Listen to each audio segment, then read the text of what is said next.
What's up, Giant Slayers? Brandon here from David vs. Goliath BJJ. In today's video, we're going over how to secure your guard pass once you've gotten around the legs. So if you're sick of getting put back into the guard after you've already passed, then keep on watching. This video is for you.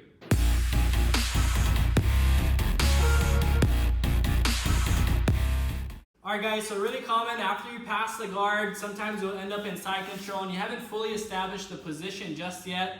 If it's a tournament setting, you have to wait 3 seconds for the ref to finally award you points for side control. But a lot of times right when you pass, especially in competition, the person on the bottom doesn't want to give up those points, so he's looking to fight really hard to get you back in guard. So with that in mind, it's really important that once you pass the guard, that your focus is on securing the guard pass.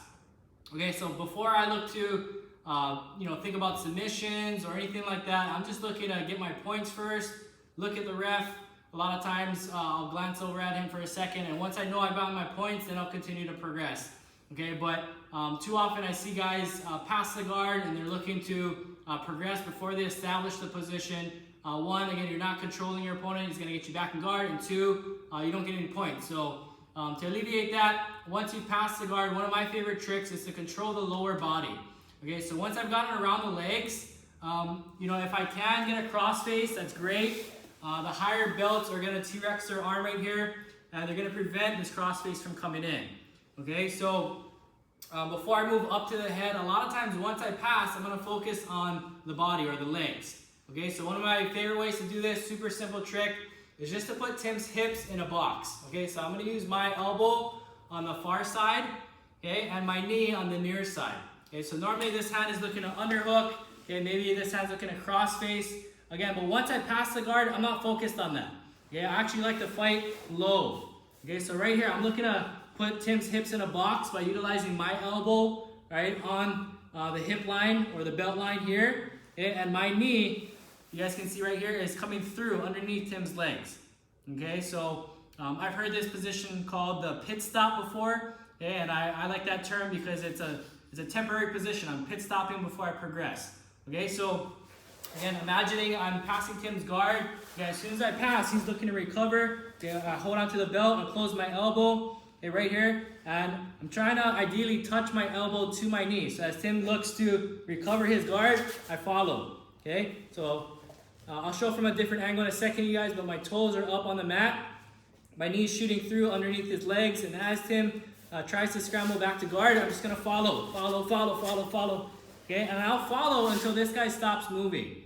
Okay, or until I've gotten my 3 points and I'm ready to pop up to the knee belly, or if Tim gives me that crossface, then eventually I'll pummel up. Okay, but again, super simple trick. Once you pass, hanging onto the belt, closing your elbow, trying to touch your knee together.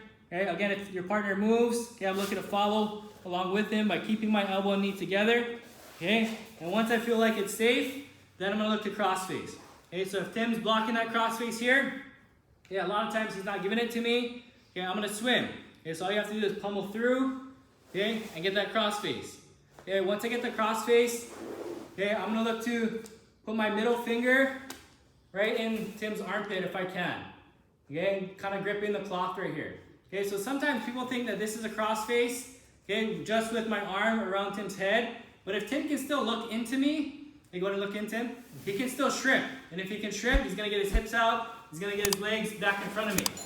Okay, so that's no good. So once I get this crossface, I'm gonna pull.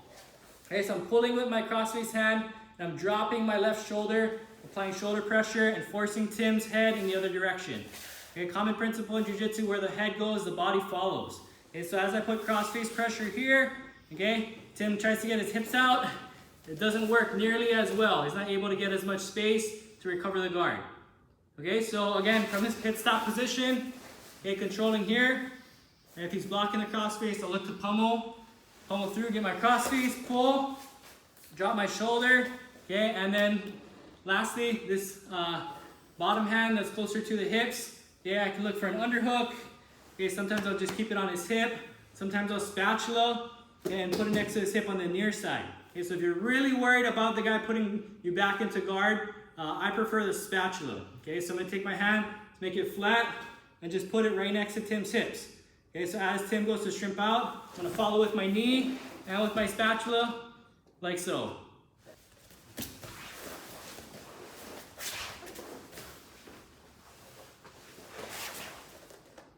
Alright guys, there you go, how to secure your guard pass and not let your opponent recover guard once you've passed.